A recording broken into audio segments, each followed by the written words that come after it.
It's Sunday, and we drive to Germantown for an early dinner at Gaskin's, a modern gastropub famous for its chicken, fish tacos, and macaroni and cheese. We like Sundays because it's less crowded, and we see regulars. Some make it their last stop before driving back to the city, and others are simply local. You can't cook in every night. Brian has spent a lot of time here at the bar, eating and schmoozing, especially nights I'm not up. One of the staff leads a yoga class he goes to regularly, and everyone gives Brian a big hello. It's not that people here don't know me, it's always, "Hey Brian, how are you? What's up? Hug, fist bump." And then kind of looking at me, I sort of get more of a smile, a peck on the cheek, and a "Hey you, hey you." We walk in and instinctively move towards the bar, when even above the din of the other early birds in the main dining room, Brian says, "Wait, I know that voice." I pause, wondering who he hears so vividly. Maybe it's the nice couple who live around the corner that we recently met here, or the four guys who share a house near Hudson. I think we have one of their baking pans. Brian wags his finger. "It's my first boss," he says confidently. As in his first boss 25 years ago? "Let me check it out, and I'll be right back," he promises. I sit down and order a drink. Rudy, the bartender, gives me a warm smile. "Hey, you." A little while later, Brian returns to bring me back over to where he was. Sure enough, it is Brian's first boss way back when he worked at Federated Stores, right out of business school in the mid-90s. She and her husband have moved up here, and they're full-time.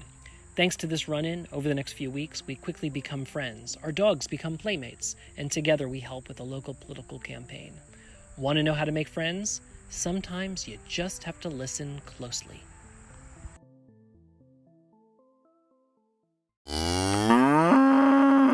I'm Matt Zucker, and this is Cidiot Life, learning to live and love life in the Hudson Valley.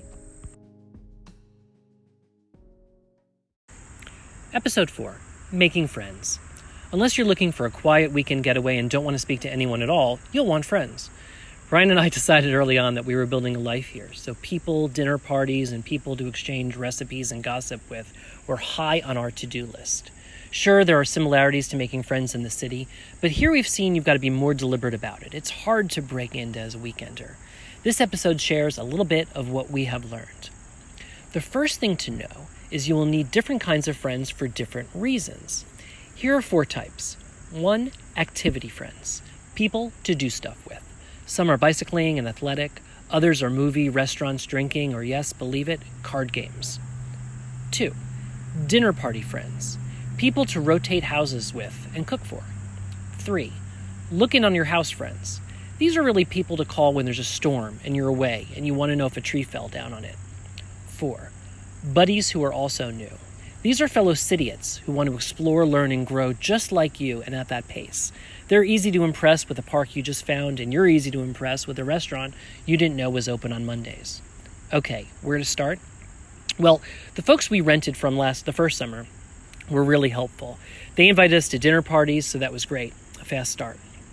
We met several folks and made plans with many of them. Some fizzled out and a few stuck. At first, we were surprised that some people took us up on invitations to do things while others blew us off. But it really showed their nuances to making friends, both upstate and when you're in your mid-40s like we are. So let's get into strategies to making friends up in the country. I'll share 6 of them.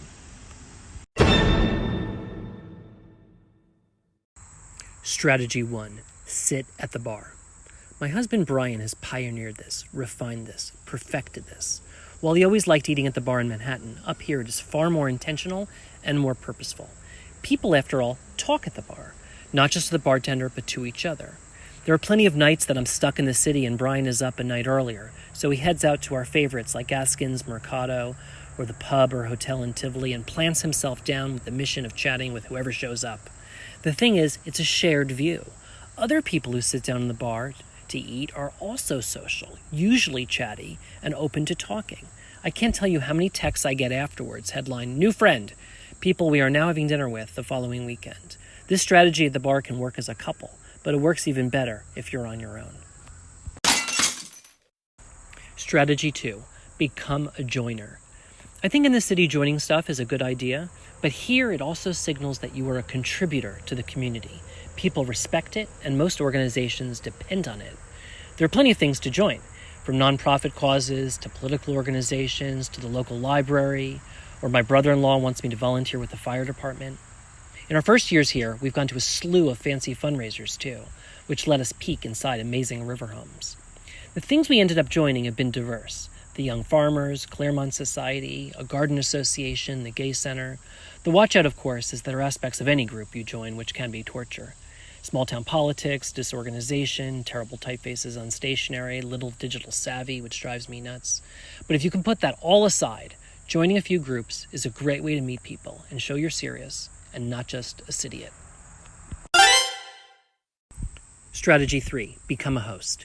This may seem counterintuitive when you're new, but the corollary to being a joiner of other people's efforts is to become a host to an initiative, to an event, or an effort. Brian, for example, started a book club. We also tend to turn everything in the calendar into an event. A Memorial Day barbecue, a President's Day potluck, Thanksgiving in August. We invite who we know and even who we just met, including people who own our favorite stores that we see frequently. In the city, you probably would invite a stranger like that. But up here, you're all just one event away from being a friend. Strategy 4. Create multiple circles. It's tempting to make a few friends as part of one circle and then overly depend on them for everything. But we found that's too limiting, and in months you could end up with no one around. You need multiple groups of people. Maybe some overlap, maybe most don't. And close friends may be different than neighbors who look after your house and you theirs. You need people to go for advice on plumbers. You need people for fun, friendship, and dinner party dialogue. People also like meeting other people, so the variety in circles helps fuel it all. Bottom line, don't put all your farm eggs in one basket. Strategy 5. Work harder. It's not easy being a weekender. You're at a disadvantage. Folks that live here full-time or for a long time may not take you that seriously at first, or for years, so you have to work harder. We learn to make specific plans. Not, let's get together, but let's get together next Sunday, or do you want to go together to the Garlic Festival? Brian also does what I forget to. He checks in with people. He'll text people during the week to see how they are and what's new. It sends a signal that even though we're here, say, 4 days a week, we're thinking about life upstate all 7. Strategy 6. Reboot. After all this work, you may not want to hear this one. But your 1.0 friends your first year or so won't necessarily be your 2.0 friends later. We've learned that this is okay, and maybe even normal. After all, you're still getting your footing, trying to figure out what you like and how you want to spend your time. A few friends will sustain, of course, but if a few don't and are friendly acquaintances later on, that's great too.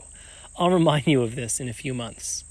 I love the friends we made early on, the ones we made this week, and the ones we have yet to meet at the bar or the festival next week. Let me know your tricks, and thanks again for listening. Cidiot Life is produced on the Anchor.fm platform and distributed on Anchor, Apple, Spotify, Stitcher, and other podcasting platforms. If you're using Anchor, you can send me a voicemail, and everyone can visit cidiot.com and follow me on Twitter, @MattZucker.